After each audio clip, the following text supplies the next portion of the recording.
네, 재고 관리 돌리는 법에 대해서 말씀드리겠습니다. 여기 파란색 박스와 빨간색 박스가 있는데요. 그래서 여기 위에서는 말 그대로 검색을 한 이후에 검색된 정보를 가지고 재고를 돌리는 형태가 있고요. 그리고 그냥 등록된 모든 상품을 돌리는 경우가 이렇게 두 가지가 있습니다. 그래서 보시면 내가 아마존 상품을 재고 돌린다 라고 했을 때 이런 식으로 세팅을 하겠죠. 그래서 업데이트 항목을 선택을 해주시고요. 기본적으로 우리가 그 가격이나 품절 재고를 하시는 방법은 가격 재고만 체크해 주시면 되고, 업데이트 마켓 같은 경우는 그냥 전체 다 선택을 하셔도 상관없습니다. 왜냐면 등록된 마켓만 돌기 때문에 그냥 이거 전체로 선택해 주시는 게 좋고요. 스킵이라고 하는 것들은, 스킵 같은 경우는 그냥 체크하셔도 돼요. 상관이 없어요. 스킵을 하시게 되면 이게 뭐냐면, 재고 관리가 변동이 없는 상품들은 그냥 스킵하기 때문에 좀 더 빠르게 재고 관리가 가능합니다. 근데 단 상품이 한 번이라도 재고가 돌아야 그 정보값을 가지고 그 데이터를 가지고 나서 그거와 비교하기 때문에 우선 켜주시고 해주셔도 무방합니다. 하지만 이 상품이 첫 등록된 상품이다 라고 하면은 스킵을 켜도 스킵이 되지 않는다, 그것만 인지해 주시고 계시면 될 것 같습니다. 그래서 여기서 아무것도 검색한 게 없죠. 아무것도 검색을 하지 않았을 때는 등록된 모든 상품을 선택을 하시고 연동 시작 누르시면 되는 거고요. 만약에 내가 검색을 한다, 검색을 해서 검색된 상품을 재고 돌리려고 할 때는 검색된 모든 결과, 이 페이지가 뒤에 다 보이지 않다 하더라도 이런 식으로 검색 결과 모든 상품으로도 가능하고요. 그리고 이 검색된 게 마지막 연동 날짜 기준으로 됩니다. 그래서 이거를 과거 순으로 해주셔도 돼요. 그래서 과거 순으로 돌리고, 근데 지금 보니까 아마존 상품이 없고 도매신 상품만 있네요. 그래서 도매신 이런 식으로 체크하셔서 돌리시면은 이 과거 순으로 돌아가게 됩니다. 이것들을 보시면 제가 뭐 테스트 이렇게 해놨잖아요. 이런 식으로도 저장을 해 놓으실 수가 있어요.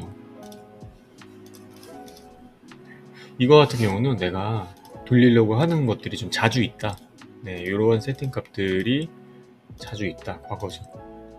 이 과거순이 왜 그러냐면은 오래된 상품들, 결국에는 그 가격과 재고를 최신선으로 하기 위해서 이 재고 관리를 돌리는 거기 때문에 안 돌아간 옛날 상품들부터 돌리시는 게 더 좋겠죠. 그래서 과거순, 등록된 모든 상품, 이게 이제 기본값이다 그러면 이거를 필터 설정.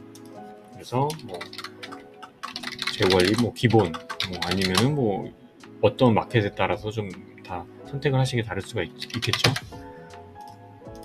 그러면은 재고 관리 기본이 됐고, 그 다음부터는 나중에 이게 선택하는 것도 다 1이거든요. 찾아가지고 선택하는 것도 1이기 때문에 재고 관리 기본을 선택하시기, 이런 식으로 즐겨찾기 형태로 해주시면 됩니다. 연동 시작 이렇게 누르면은 연동 시작 준비 중이라고 나오죠. 그리고 나서 이제 로고가 쭉쭉쭉쭉 이런 식으로 나올 거예요.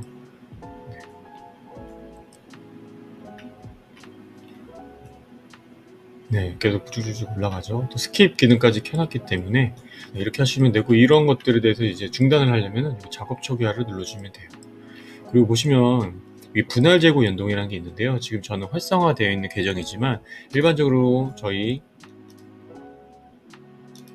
결제하기 누르셔서 구독 모델이 있는데요. 여기 올인원 쪽은 저 분할 재고가 비활성화되어 있으실 거예요. 프로토로 가셔야지 분할 재고를 사용하실 수가 있는데, 지금 이렇게 하는 것들이 상품이 적으면 그렇게 문제가 되지 않겠지만 상품이 많을 경우는 이거를 나눠서 돌릴 수가 있어요. 그래서 분할 재고 보면 설명이 나와 있죠.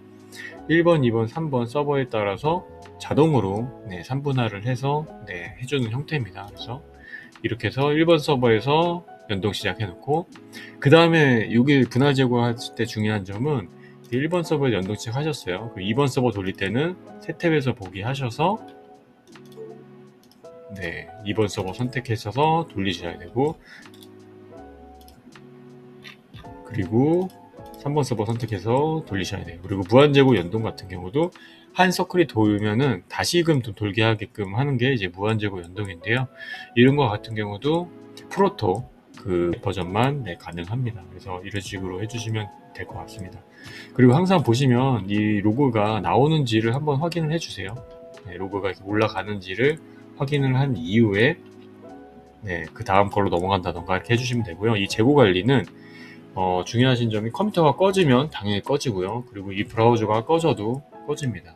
혹시나 이제 절전 모드를 하시게 되면 절전 모드도 내가 동작하는 것들을 그냥 멈추는 거기 때문에 절전 모드는 네, 웬만하면 꺼주시는 게 좋고요. 그냥 화면만 꺼지는 그런 윈도우에서 세팅하는 게 있어요. 그 화면 꺼짐을 네, 세팅을 하신다거나 아니면 그냥 모니터를 꺼서 네, 해주시는 거를 추천해드리고, 만약에 컴퓨터가 따로 있다 그러면 재고 관리는 그냥 따로 계속 돌리시는 거를 좀 추천해드릴게요. 이게 재고 관리가 많이 필요 없는 판매 방법들이 있어요. 해외 직구 상품들, 해외 직구 상품들은 그 제품이 품절되더라도 다른 이제 대체 상품들이 있다거나, 아마존 미국에서 품절됐는데 아마존 프랑스에 있다거나 아마존 일본에 있다거나 네, 이런 경우들이 꽤 많아요. 그리고 마진율이나 이런 것들도 좀 더 여유 있게 20%, 30% 이런 식으로 보기 때문에 재고 관리가 좀 필요 없고, 그리고 품절이 되더라도 또 다시 또 재입고되는 경우들이 많아서 또 타이트한 재고 관리가 오히려 독인 경우들도 있어서, 해외 직구 같은 경우는 이렇게 타이트하게 하실 필요 없고, 굳이 국내 제품들, 국내 위탁이라든가 국내 리셀 제품들은 조금 타이트하게 관리하실 필요가 있기 때문에 그런 분들은 재고 관리를 좀 따로 돌려주시는 게 네, 좋을 것 같습니다. 그리고 PC가 좀 여유가 있다면 PC를 따로 네, 돌리시면 좋습니다. 네, 그래서 재고 관리 돌리는 방법에 대해서 설명을 해드렸고요. 업데이트 항목에서 제가 가격이랑 품절은 가격 재고를 한다라고 했는데, 이렇게 썸네일 상세 페이지 이렇게 보이죠?